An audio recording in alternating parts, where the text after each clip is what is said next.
Welcome to Matters Financial and Geopolitical from a Frontier. Thanks for stopping by. I do appreciate it. I wrote a weekly piece from London, in fact, so it sort of jumps from the UK to Crimea. But anyway, it's called Of Matters UK and the Scramble for Crimea. I'm writing this piece from London last year. On August 12th, I wrote, "So how does an investor play this recovery? I think you need to be net long sterling.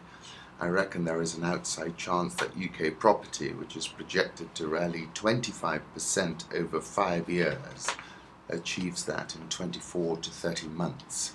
And in point of fact, latest data shows that it's on track to do that.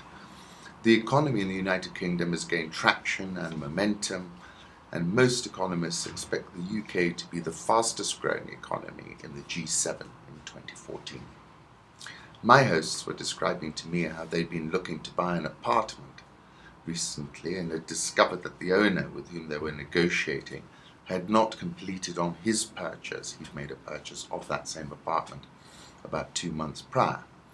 He'd put a £200,000 deposit on a $2 million price tag and was now trying to sell it for $2.4 million. So you can see the profit margins on your $200,000 are significantly more than if you'd paid for it in full. It's called flipping, and there was a lot of flipping in Dubai. A lot of people came badly unstuck, of course, will remember. Flippers are having a field day, as they always do in a bull market. Flipping is, however, all about bagging your gains, as some unlucky folks discovered in Dubai in 2008, when the real estate market tanked and flippers were left with a line of inventory which they had never had any intention of paying for. So yes, London is booming, and I think the city, and by extension the UK, is a little bit like Dubai. Both cities have become safe havens in an uncertain world. The news flow from around the world has been a little startling. However, the disappearance of the Malaysian Boeing MH370 remains perplexing. And they've corrected me here, but I believe that I saw some data that said there were 35,000 commercial airliners in the air at most times in the day. Now let's turn to Ukraine and Crimea. The referendum is set to go one way and in favor of Russia. I wrote this on the weekend.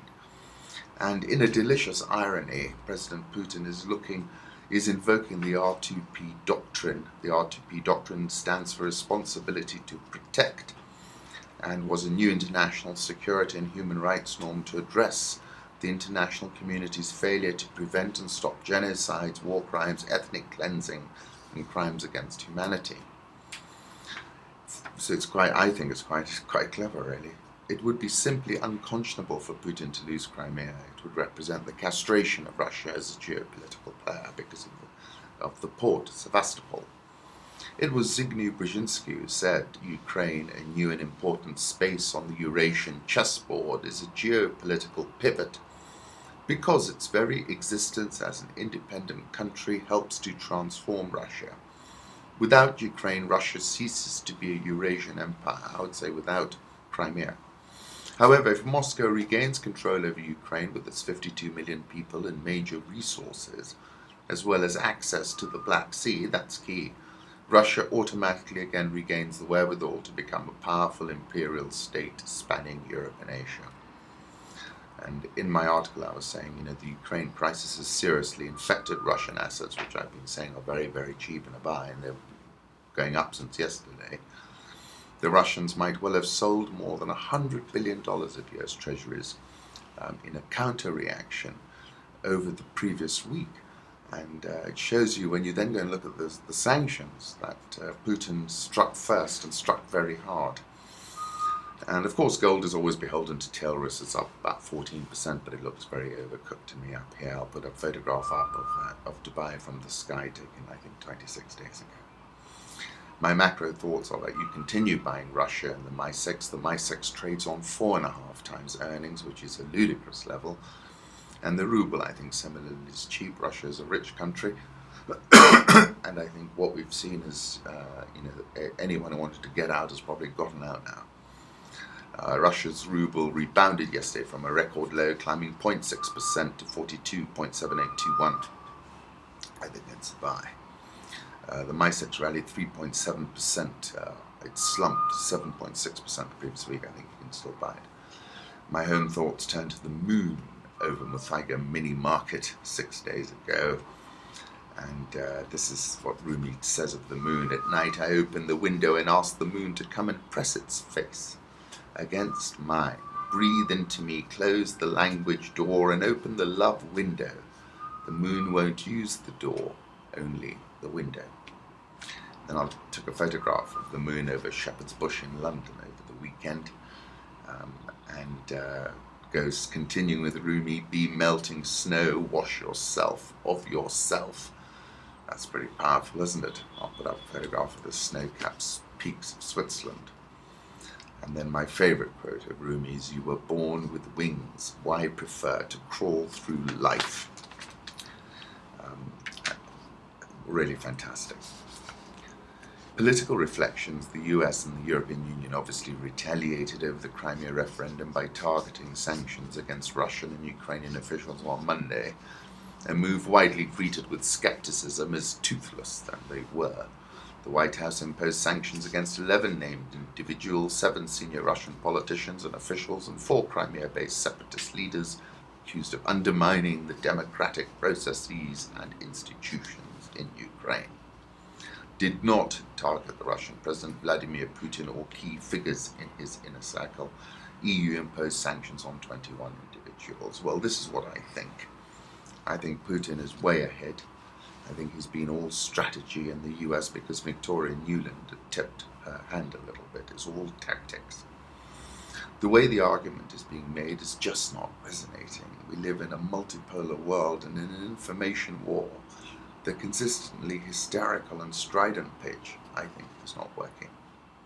Any imbecile could see Putin was not going to just roll over and give up his warm water port, and the sanctions are simply laughable.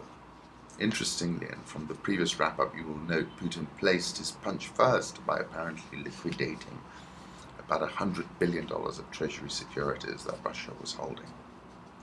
And in a noteworthy twist, I think he's inverted the R2P doctrine, which had proven so effective in moving against regimes that the US and its allies were not happy with, like Libya.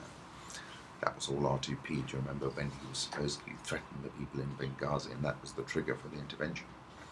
Classic example.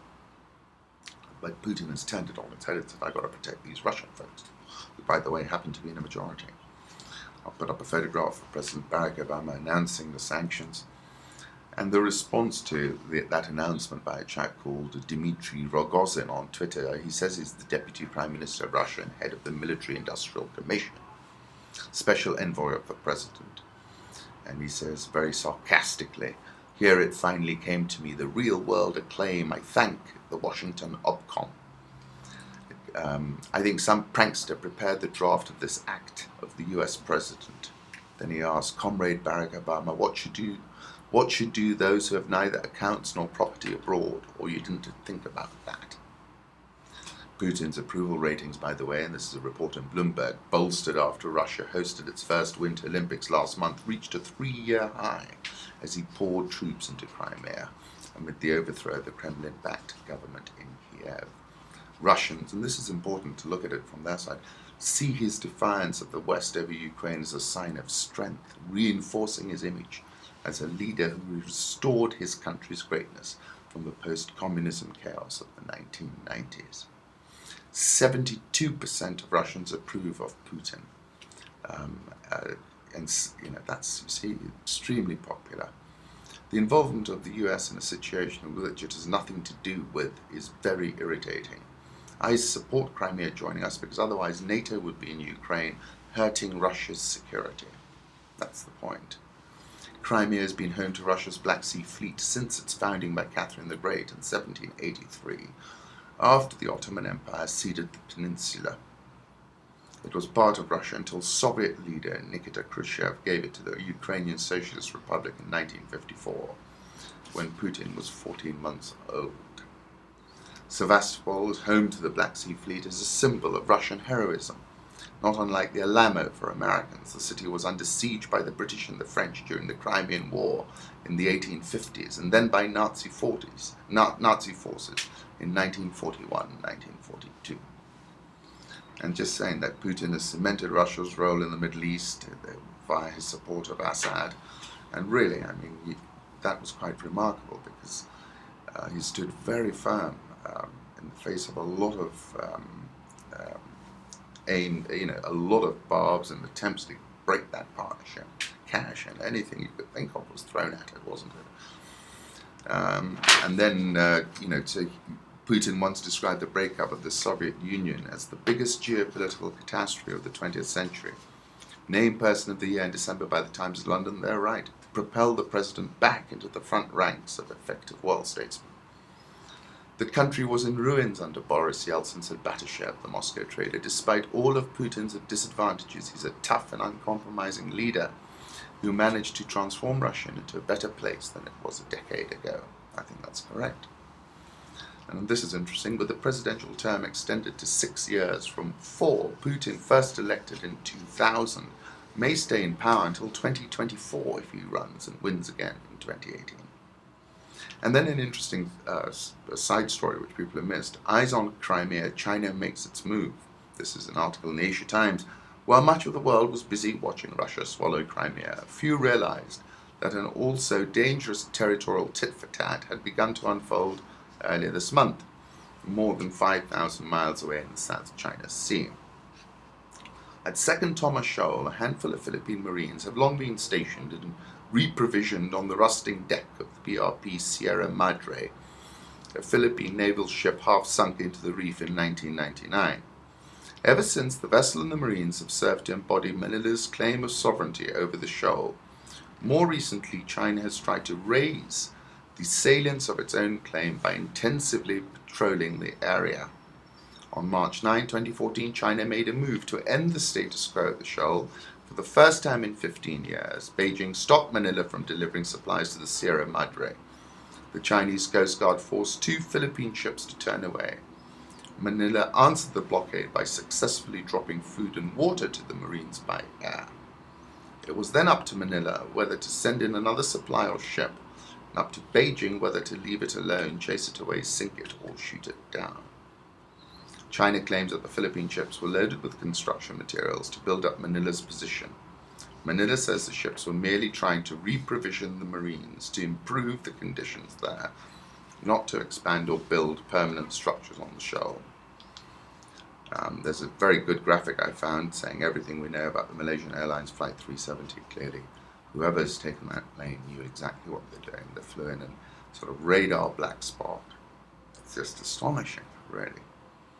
And I think, we know less than the authorities know because everybody will be so horrified if they found out.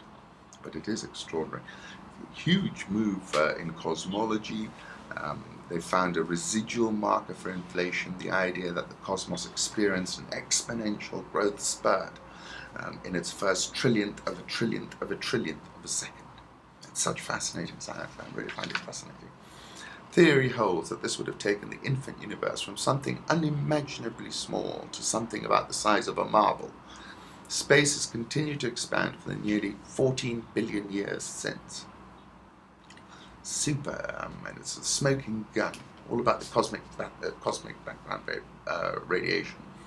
And you can see in this image I'm going to put up, gravitational waves from inflation put a distinctive twist pattern in the polarization of the cosmic background, microwave background radiation. And on that note, I'll mention Rumi. We come spinning out of nothingness, scattering stars like dust. Everything we see today, the galaxies, the stars, the planets, was imprinted at that one moment. Isn't that amazing? Currency markets, let's just start with this quote from Kazuo Shirai, a trader at Union Bank in Los Angeles, who says, "I expect the Fed to taper asset purchases by another $10 billion, so do I." The euro is at 139.30, the dollar index weak at 79.37, Japanese yen 101.82, that probably is a trading sell. It strengthened 1.9% last week, in point of fact. Swiss franc 0.8729, the pound 166.37, Aussie 0.9082. Currency gain 0.87%, 0.7% yesterday. Central bank indicating they probably weren't going to move on rates. India rupee firm at 1 week high at 60.95. South Korean won 1067.50. The Rial 234.88. Egyptian pound has been here for a very long time, 696.08. And the rand a little bit softer at 1076.74. US policymakers will meet today and tomorrow in the FOMC committee's first gathering led by Fed Chair Janet Yellen since she succeeded Ben Bernanke. I'll put up a 3-month chart of the dollar index, 79.37, still trades soft, and I'm not sure there's going to be a meaningful bounce just yet. Euro dollar 139.30, notwithstanding Draghi's comments trying to wrestle it a bit lower, seems to me it's headed to 140. Dollar yen 101.82, I think that's a bit of a trading sell right now. Gold 1361.15, real overcooked in my view at these levels. I think it was feeling that the tail risk had grown around Ukraine. I think that's, as I've said previously, is a fait accompli, and I think you're going to see gold come off a little bit from here. Crude oil, 97.47. I feel the equilibrium price is below 90. Iraq is pumping real big at the moment. Copper 1-month chart, a little bit of a bounce there. Big correlation, obviously, with the Zambian kwacha. Coming to Africa, an interesting article about Africa, a new era for partnerships with the South. For the first time in 150 years, the combined output of the developing world's 3 leading economies, Brazil, China, and India, is about equal to the combined GDP of the long-standing industrial powers of the North, Canada, France, Germany, Italy, United Kingdom, and United States. This represents a dramatic rebalancing of global economic power, doesn't it? In 1950, Brazil, China, and India together represented only 10% of the world economy, but it is estimated that by 2050, they will together account for 40% of global output. As part of the rising South-South trade, the share of developing countries' capital goods imports from other developing countries has increased steadily from 35% in 1995 to 54% in 2010. South African all shares plus 1.88% in 2014. Dollar rand, I'll put up a 3-month chart, still in that trading range, 1076.77. Egyptian pound 696.08. It's been there for a while. Egyptian stock market, mind you, up now 21.16% this year, Africa's best, and at a more than 5-year high. And I wrote about this on the 20th of January when I said if the equity markets had a vote in Egypt, the army chief Abdel Fattah al-Sisi would actually get one of those impossible to believe votes of 99.8%. Nigerian all-share index down 8.02%, remains soft. Interesting article in Bloomberg saying as Nigeria gets richer, more Nigerians live in poverty. That's the paradox of growth in Africa's biggest oil producer, its most populous nation, and which, as of March 31st, may be its top-ranked economy. This is about the rebasing of the economy, expected to boost this economy by 60% to between 384 and 424 billion. Lots of challenges. Nevertheless, lots of opportunity, but lots of challenges in Nigeria, in my view. I think investors have been a little bit too relaxed about the insurgency and its ability to come and contaminate further and further south. But nevertheless, really, it is the holy grail that in Ethiopia, it seems, for many people at the moment. A very interesting piece in the Financial Times about one-size-fits-all marketing by global companies fails in Africa. I've actually had to be very naughty and cut and paste it because so many people can't get on the FT. And it's saying, when television advertising campaign promoting Airtel in Africa fell flat a few years ago, the marketers went back into the cutting room to work out why. Images of the savannah actors from South Africa, along with the use of coins, when many Africans only use paper money, had limited the advert's appeal in some parts of the continent. No good for a company with business in 17 African countries. They think everybody looks the same, but just having black models is no longer enough. It's like putting a Thai, a Chinese, and an Indian in the same Asia ad. People can't recognize themselves, he adds. This is where multinational companies go wrong. They come with their global brand positioning, and they want to cut and paste, as Bharat Thakra, head of Scan Group.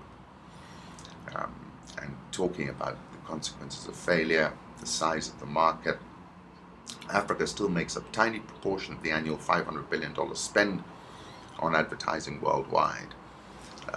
However, Africa and the Middle East region was the fastest growing destination for advertising spending, rising 14.6% against 3.2% globally. And clearly we're in that sort of land grab stage when multinational companies want to establish mind share and get their feet under the table. Rwanda is Africa's most attractive market for retailers, apparently. Interesting report by A.T. Carney, saying that they put Rwanda as an efficient government, strong macroeconomic indicators that reveal many opportunities for international retailers that can offer basic packaged goods. Kenya didn't rank very high there at all. Very disappointing. Bombardier among winners of 4.7 billion Africa deal.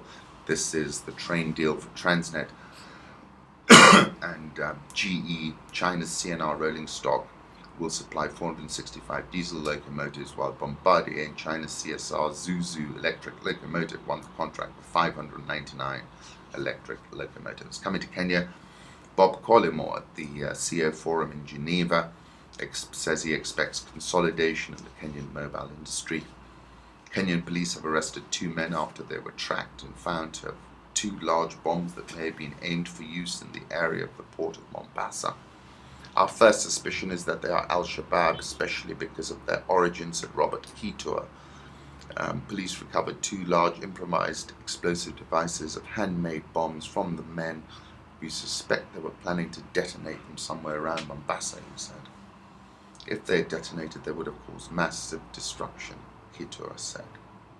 Police had trailed the suspects after intercepting telephone communication that they were making with suspected accomplices in Somalia. My conclusions are asymmetric risks remain potent, I am afraid. East African Cables reported full-year profit after tax slipped 23.72%. Earnings per share down 21.26%. Final dividend of 60 cents a share. Talking about growth of 5% in revenue, primarily driven by export sales, low demand in the local market. I don't know what the reasons behind that are. Betting on regional diversification. I think, given the sort of extractive spike we're seeing, that cables has a bright medium-term future. They've paid 60-cent final dividend. That's worth 3.785% of the yield. Interesting video by Katrina Manson of the FT on Kenya's beauty sector. African Retail Development Index study ranked Kenya as the 20th most attractive retail market on the continent. Country's ranking was hampered by low scores in market size and time pressure. Kenya shilling lost at 86.50. Nairobi all share up 5.1% so far this year. Poor session yesterday. Equity Bank was very weak. NSE 20 up 0.008%. The all share shed 63 points. Could not hurdle a 6.62% retreat in Equity Bank share price. Yesterday, Portland set a fresh 52-week high, is plus 33.33% so far this year. Equity markets are waiting earnings releases from Co-op Bank, Standard Chartered Bank, and National Bank this week. Once again, thank you for stopping by. I do appreciate it.